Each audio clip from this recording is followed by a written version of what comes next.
I was talking to one of my buddies the other day, and as he was telling me about his relationship, the entire time I couldn't help but think these two are trying so hard to make it work, but they have nothing in common, which makes me wonder whether it's important to date somebody of similar socio-economic backgrounds.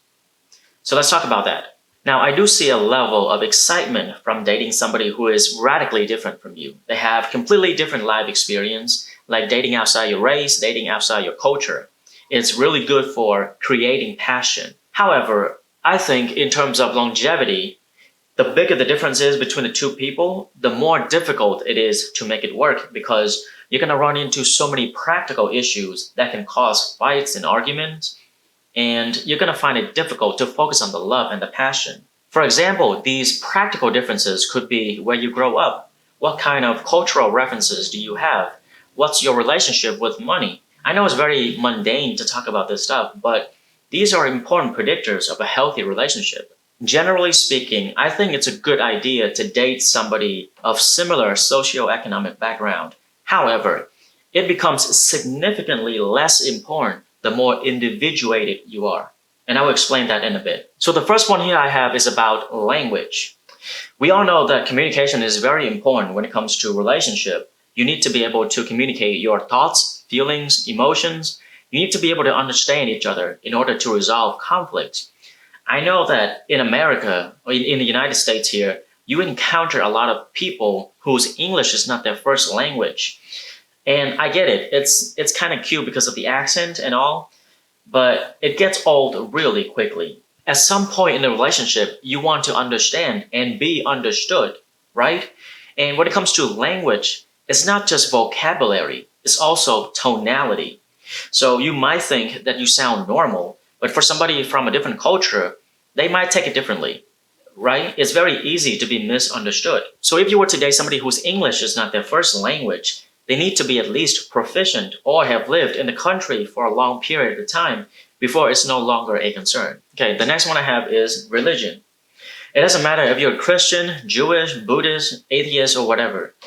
If your religion influences the way you make decisions, then it's very important that you date somebody who has similar values and beliefs. For example, let's say a problem comes up and you rely on your faith to guide you to make a decision, but your partner has a completely different perspective.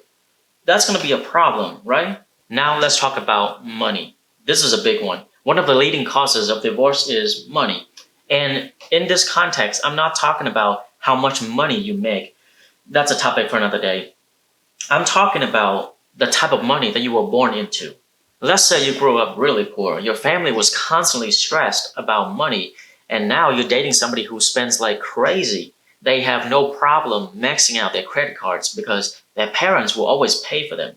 You see how that's going to be a problem, right? And vice versa. If you grew up in a very wealthy family and you're dating somebody who grew up with no money, they're going to have a very different perspective when it comes to money. Now, I understand that you don't want to come off as arrogant or anything like that, but the truth is, they're not going to be comfortable spending money the way you do, because if they grew up with no money, they're conditioned to think that they always need to be saving money and not spending money. Okay, the next one is about social class. This one is a very interesting one.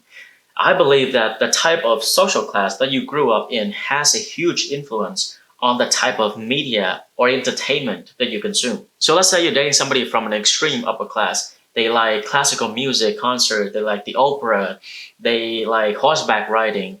What else do rich people do? I don't even know. Golfing, things like that.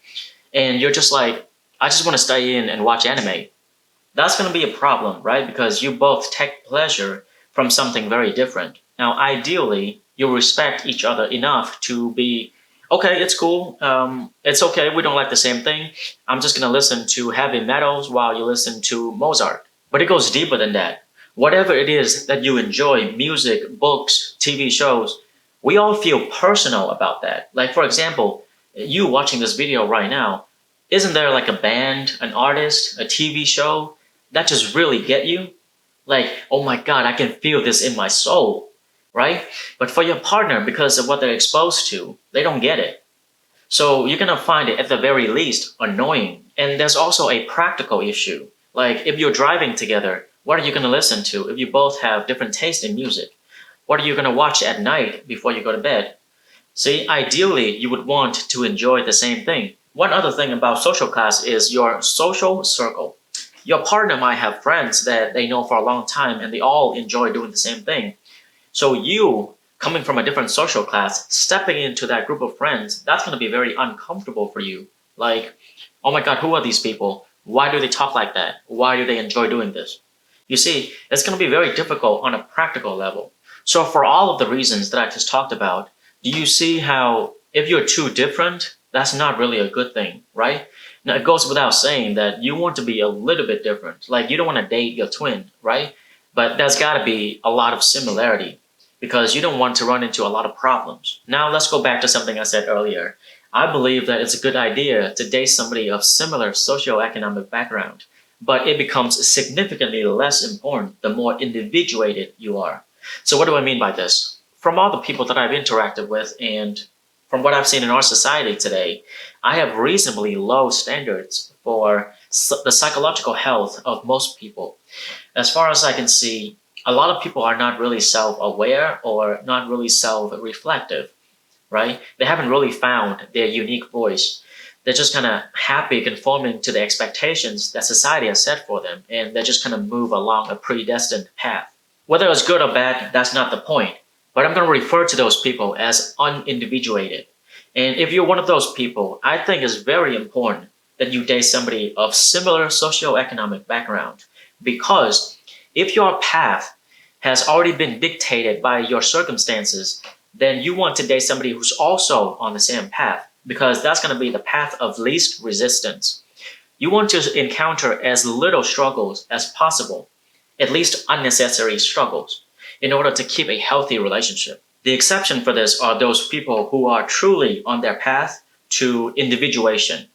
They're not just doing what their parents tell them to do. They're not just doing what society expects them to do. They have discovered their own voice and what it means to live life, and they chose to do so. So if you and your partner are highly individuated people, then I don't think it matters that you're from the similar socioeconomic backgrounds, because you're not relying on your past circumstances to keep the harmony in the relationship. You're creating your own path, so you're not bonding over the past, which is where you come from, but you're bonding over the future, where you're going. And I tend to find that these are the people who've had some traumatic experiences in the past. I know that for a lot of people, too much of a traumatic history can really sink their self-esteem, and they become extremely conformed to the circumstances. But in rare cases, that amount of hardship and struggles can really escalate their self-growth, right? They become a lot more mature in such a short amount of time. It forces them to sort of reevaluate everything in their lives and make up their own mind. I also find that, these are the people that's very interesting to talk to. But do you see my point? For those individuals, it doesn't really matter if they had the same amount of money growing up or they had the same religion, the same cultural references, because that's not going to be important moving forward. What they need to bond over is the future. So instead of buying a house like everybody else, they can just spend that money traveling the world. Or instead of living in the big city, they can just build a house in the forest, have a farm, and grow their own food. I know it's a very strange way to live, but if it feels right, then who cares? Anyways, that's all I have for this video. I hope that makes sense. As always, I'd love to hear what you think in the comment. Until next time, stay curious.